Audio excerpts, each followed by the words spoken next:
My seeds are here. I finally have a really good seed storage and organization system that I thought I'd share because it has made my life so much easier. Now, when I was a brand new gardener, I had no idea what seeds really needed for them to stay viable for as long as possible, and I stored them in the box they came in. And to be honest, it worked just fine for a few years until one year the box absorbed moisture and a lot of my seeds mildewed.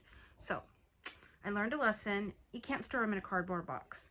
The number one rule in storing your seeds carefully is to keep them dry. I picked myself up a tote, something like this, that was plenty big to store most of my seeds. I actually think I got 2 the first year.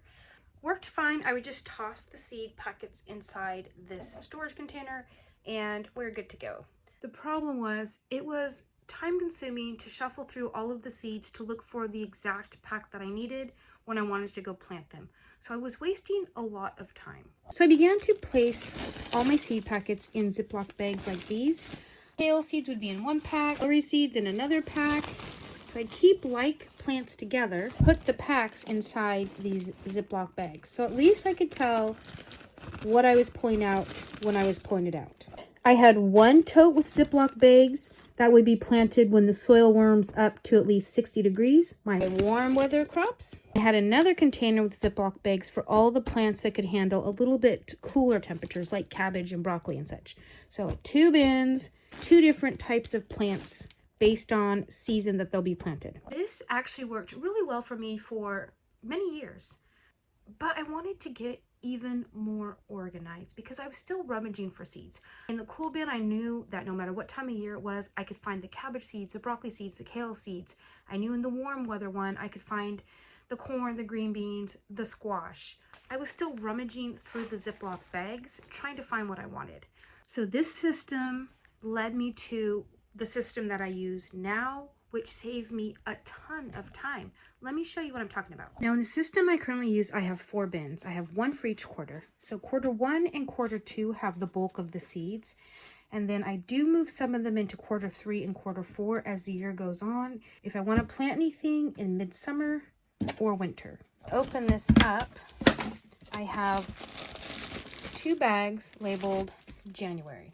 Seeds in these bags will be planted between 8 and 12 weeks before our frost or before the time that I want to plant them so that I can transplant them out later, or direct seeding. Notice I have masking tape labels on the front of the bag, so I know exactly by looking at the outside exactly what seeds are stored in each Ziploc bag. Each label also has a little number. That tells me I want to plant cilantro the first week of January, onions the first week of January, celery the first week of January, and the 3rd week of January, asparagus the first week of January, and so on. I like the masking tape because I can, if I run out of cilantro seed, I can peel it off the front and stick it to the back.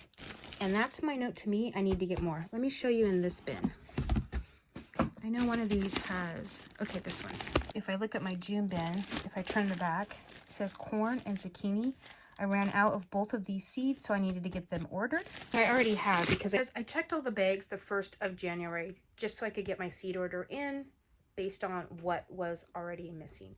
My seeds just came in yesterday, so now I can turn those seeds around to the front when I get the seeds put into the right bag. Now this is anything but fancy, but it works. I did all of the research based on my last frost date as to when I can plant seeds so that I don't have to think about it anymore when to start my seeds. I just look at the little tag.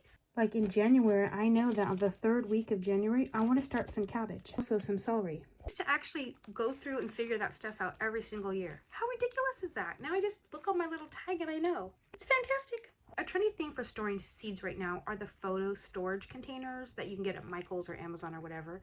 They don't work for me. I buy my seed in bulk. I buy from True Leaf Market because I can get these big amounts for way cheaper than if I just bought the individual packets. These won't fit in a photo case, and I want to keep them in their original packaging because they stay best if they're dark. So keeping these in the package, they will actually fit in a Ziploc baggie, or I can just mark on the outside of the container March or whatever month that I plant this in, and I can pop it into the right quarter tub. Here's the kicker. Tell anybody, but I'm naturally kind of messy. And honestly, the idea of opening a photo storage case and then each of those individual things to put my seeds in for my smaller pack of seeds, I know that's not going to happen. I'm just going to be piling them on the case, in the case, thinking I'm going to get that done later. I mean, if you're a piler, you know what I'm talking about. You make those piles, those are your organizational piles. Yeah, we don't put things back where they go. It's just too time consuming. I have so much stuff to do. This is beautiful. You literally just shove the bag back in here. Toss it and close. Even us messy people can handle that. And I know because I have been doing it for a bit now, and this works for me. So if you're not an ultra organized person, this might be the seed storage system for you. Now it does go hand in hand with my calendar, which I can keep the calendar at the end of the season, adjust anything I want to adjust. But let me show you on the calendar how I know what to plant when. It'd be hard to see, but I have written down I want to plant 12 celery, 12 cilantro, and some onion, whatever leftover onion I have, the first week of January. Did I do it? No, but that was the plan. We're already at the 10th. I'm a week behind already, but that's okay. Then 1, 2, 3 on the third week. I want to plant celery, some cabbage, pepper plants, and then echinacea, thyme. Week 4, I want to plant 4 broccoli and some chives. My whole calendar is lined up like that. These cabbage are getting planted all season long. So after we're out of January, I will be tossing the bag of cabbage to February because I know I'm also going to be planting them there based on my calendar. February bag, I do have a cabbage tag with no other writing on it. That tells me I'm going to be transferring cabbage from the January bag into here. It's really just a reminder to myself that I will be planting cabbage again in February. You don't have to think about it. I just see the cabbage label on the February baggie with no other notes on it. A blank label tells me move your seeds from January to February. You don't have to look at your calendar. You don't have to think. You're good to go. One on March. Also, no notes on it. I have one on every month up through August because I plan on planting cabbage every month up through August, where I'm planting a large amount of cabbage to hold over winter. You only have to figure this out one time, and it's going to be unique to your growing area and your growing needs, what your family eats, what you want to grow based on previous seasons. If you grew a ton of green beans this year and you really don't need to can anymore, maybe you'll just grow enough for fresh eating and use all that preservation time for another food. You completely make it based on your life. Once you do it though, you've got it done. And then next year, I will transfer all this information to my 2025 calendar with any adjustments I might want to make. All the work of planning the garden is done for me. It saves me a ton of time. Seeds need 4 main things to be as viable for as long as possible. They need to be dry, dark, cool, and in a consistent temperature. I did make an in-depth video all about that, which I will link down below if you're interested.